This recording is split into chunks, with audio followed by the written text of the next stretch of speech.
So I'd like to let the audience ask some questions, but first I want to ask two more quick questions about leadership. How would you describe your leadership style, and what kind of advice would you give people about to embark on a business career about leadership? What have you learned? Because you were at many organizations before getting to CR, what are sort of the lessons you take from your experience? Well, I think going into a legacy organization like Consumer Reports is like, oh, Marta's going to fix it. And I was like, no, I'm not a fixer. This is about transformation, right? What is happening in our economy and our marketplace right now is transformative.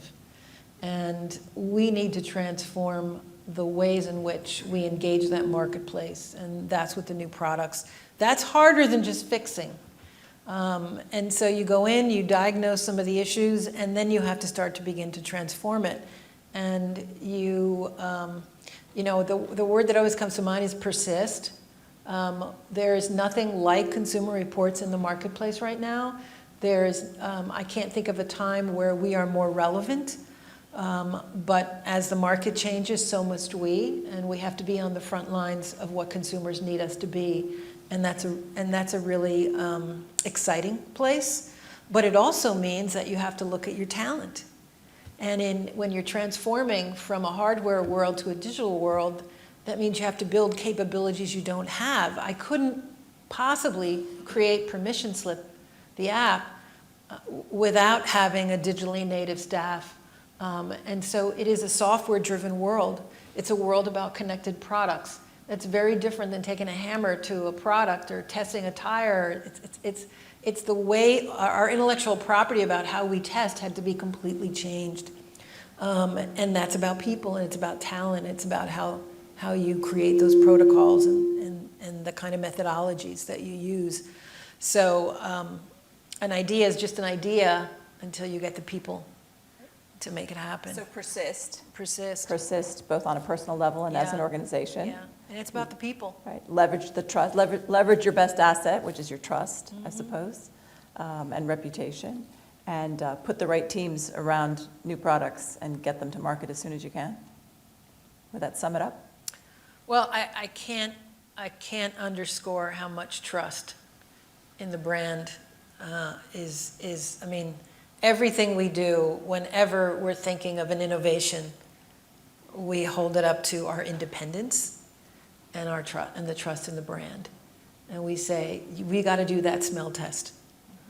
For example, one of the things that we really wrestled with was a trust mark. A trust mark is that little bug sometimes you see on a product, like the Good Housekeeping seal of approval. And what you know about those is that those are pay to play. You pay a certain amount of money, and you stick that little bug on there, and you're like, it must mean something.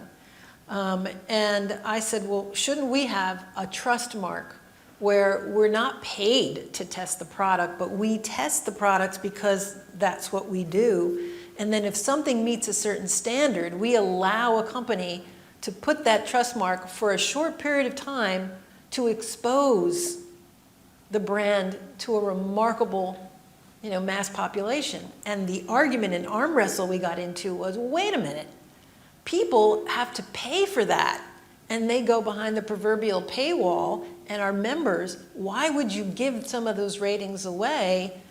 Because you're going to cannibalize our members. And what you have to do as a leader is you have to balance, well, wait a minute, I have to bring in a whole new generation of consumers into this brand to understand what it is. I can't have a walled garden. I've got to be able to take some risks. So I would add risk to that. You have got to take risk in this marketplace. You've got to do things. Some of it's not going to work, and some of it's going to violate some basic principles, business principles, like, oh my God, we're going to cannibalize the business by giving some stuff away. You got to give it away. You've got to, there's no better way for people to understand who we are than for them to bump into it when they're in the marketplace at the point of sale. Then it's too late. If they don't bump into me, I can't do that. So that's the other thing, is be where consumers are. People are like, well, if we fix the website, and I was like, we're trying to drag people into our house, we need to go knock on their door wherever they are. And that was a very different, like, really?